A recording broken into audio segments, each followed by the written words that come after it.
भारतवर्ष में एक राजा राज्य करता था। वह बड़ा प्रतापी और दानी था।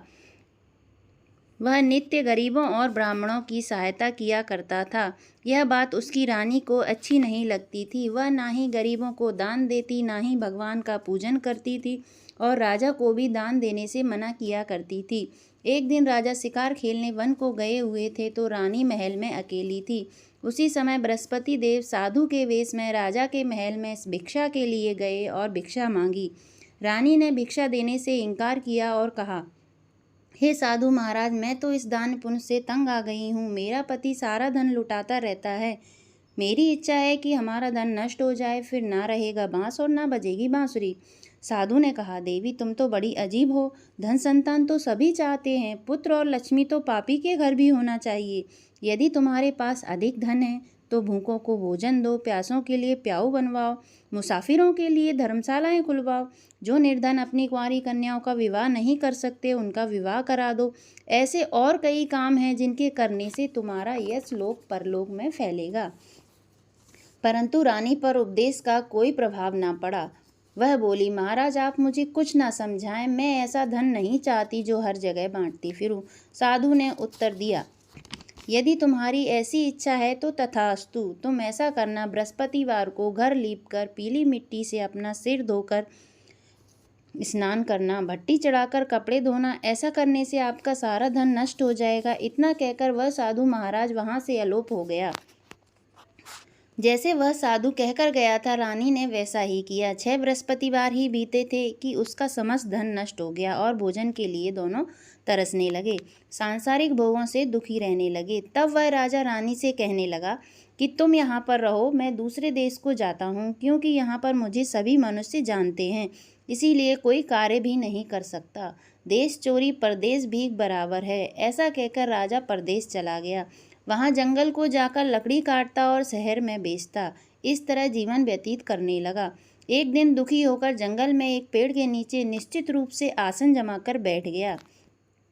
वह अपनी दशा को याद करके व्याकुल होने लगा। बृहस्पतिवार का दिन था। एकाएक उसने देखा कि निर्जन वन में एक साधु प्रकट हुआ। वह साधु वेश में स्वयं बृहस्पति देवता थे। लकड़हारे के सामने आकर बोले, हे लकड़हारे, इस सुनसान जंगल में तू चिंता मग्न क्यों बैठा है? लकड़हारे ने दोनों हाथ जोड़कर प्रणाम किया और उत्तर दिया, महात्मा जी आप सब कुछ जानते हैं, मैं क्या कहूँ। यह कहकर वह रोने लगा और साधु को आत्मकथा सुनाई। महात्मा जी ने कहा, तुम्हारी स्त्री ने बृहस्पति के दिन वीर भगवान का निरादर किया है, जिसके कारण रुष्ट होकर तुम्हारी यह दशा कर दी गई है। अब तुम चिंता को दूर करके मेरे कहने पर चलो तो तुम्हारे सब कष्ट दूर हो जाएंगे और भगवान पहले से भी अधिक संपत्ति देंगे। तुम बृहस्पति के दिन पाठ किया करो। 5 रुपए के चने मुनक्का मंगवाकर उसका प्रसाद बनाओ और शुद्ध जल के लोटे में शक्कर मिलाकर अमृत तैयार करो। कथा के पश्चात अपने सारे परिवार और सुनने वाले प्रेमियों में अमृत व प्रसाद बांटकर आप भी ग्रहण किया करो। ऐसा करने से भगवान तुम्हारी सभी मनोकामनाएं पूरी करेंगे।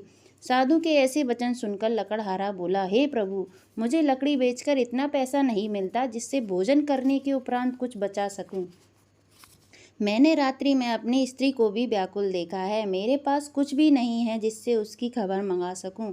साधु ने कहा, हे लकड़हारे, तुम किसी बात की चिंता मत करो। बृहस्पति के दिन तुम रोजाना की तरह लकड़ियां लेकर शहर को जाओ। तुमको रोज से दुगना धन प्राप्त होगा, जिससे तुम भली भांति भोजन कर लोगे तथा बृहस्पति देव की पूजा का सामान भी आ जाएगा।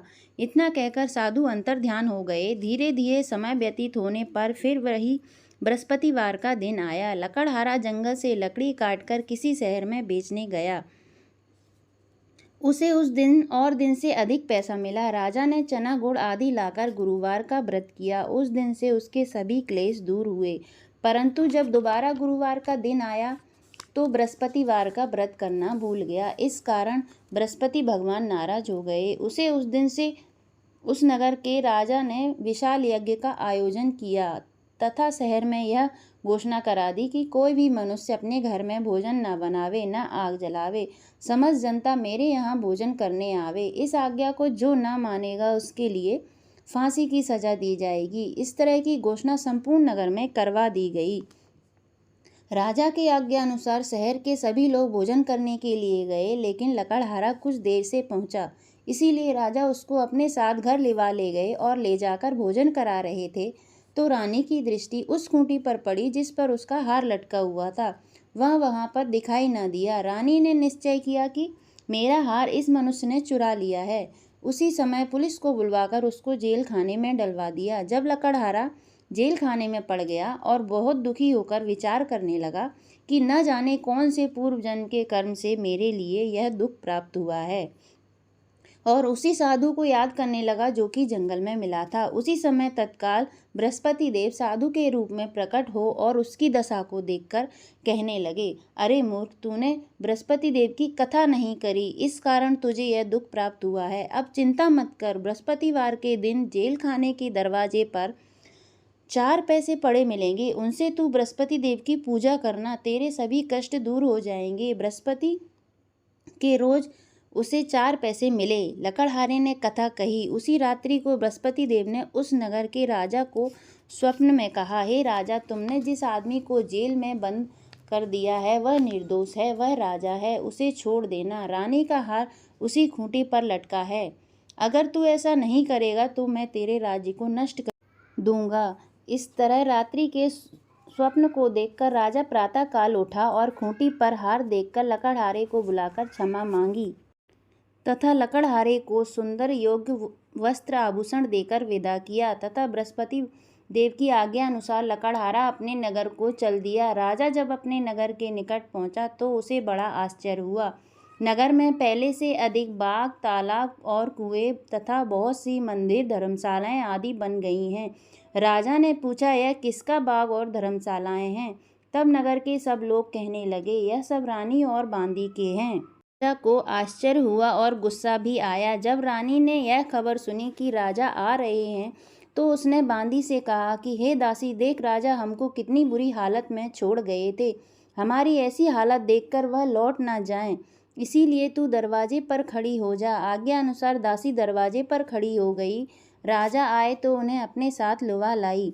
तब उन्होंने कहा, हमें यह सब धन बृहस्पति देव के इस व्रत के प्रभाव से प्राप्त हुआ है।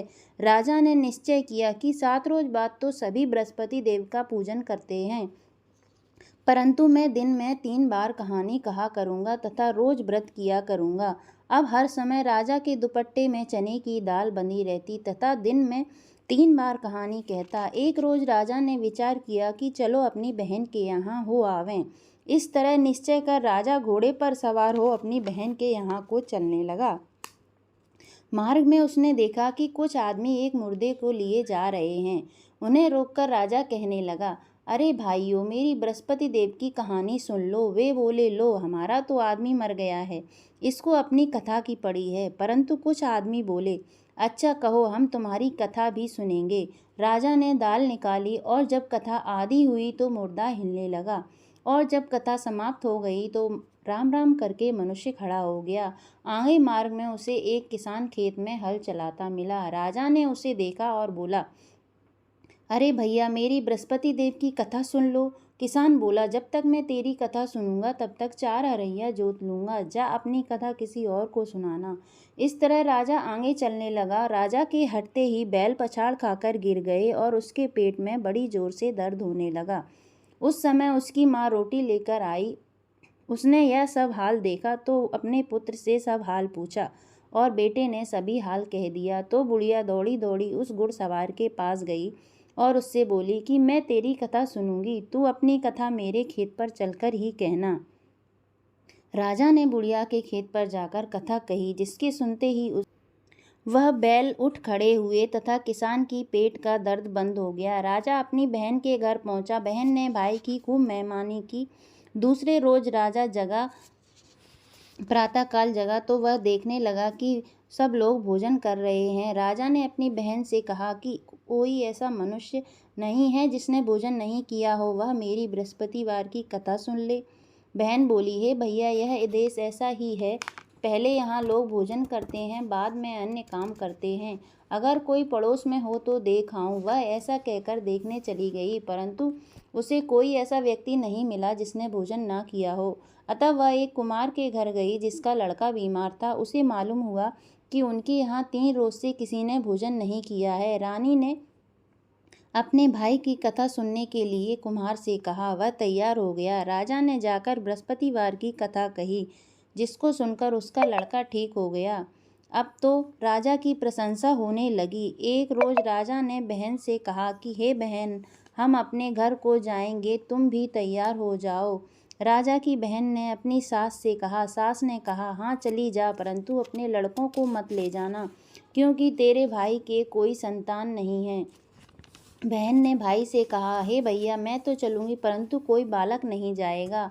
राजा बोला, जब कोई बालक नहीं चलेगा तब तुम क्या करोगी? बड़े दुखी मन से राजा अपने नगर को लौट आया। राजा ने अपनी रानी से कहा, हम निर्वंशी राजा हैं, हमारा मुंह देखने का धर्म नहीं है और कुछ भोजन आदि नहीं किया। रानी बोली, हे प्रभु, बृहस्पति देव ने हमें सब कुछ दिया है, हमें औलाद अवश्य देंगे।